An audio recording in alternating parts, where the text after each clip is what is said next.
అందరికీ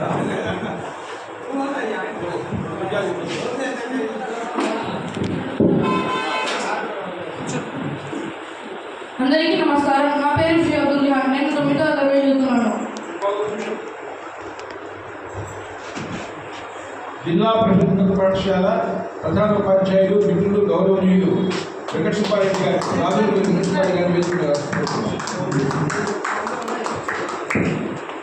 ముందు మన తరపు నుంచి అందరికీ తెలుగు భాష దినోత్సవాలు. మన తెలుగు భాష గ్రాంధిక రూపంలో నుంచి సామాన్య వ్యవహారిక రూపంలోకి మార్చి భూమార్గం పట్టించి భూకంపం పుట్టించిన మన తెలుగు గిడుగైన పిడుగు ఆయన జన్మదినాన్ని మనం తెలుగు భాష దినోత్సవంగా జరుపుకుంటున్నాం. మన తెలుగులో ఎన్నో చక్కటి పద్యాలు ఉన్నాయి. అలాంటి పద్యాలను నేను మీకు ఇప్పుడు చెవిలో తేనె పోసేటట్టు చెబుతాను. మన తెలుగు భాష ఎంతో మృదువైనది. అది మాట్లాడుతుంటే సమయమే అర్థం కాదు, కానీ సమయం చాలా విలువైనది కదా. కాబట్టి గంటకాలం గడుచిన గతం అంటారు. గతమే కానీ ఎట్లా కలిసి రాదు. గంటకాలము వృధాగా గడపలేదు.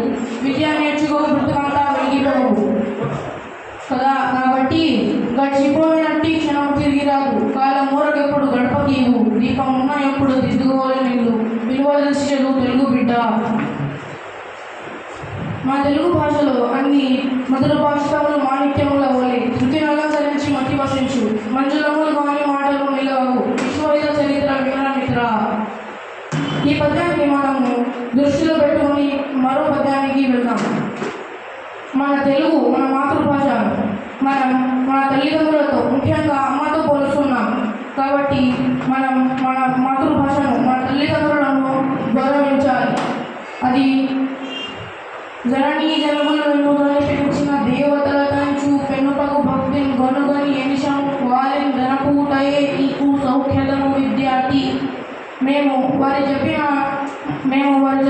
దానిలో నడవకపోతే మేము చుదలతో సమానం. తల్లి తండ్రి మీద దయ లేని పుత్రుడు.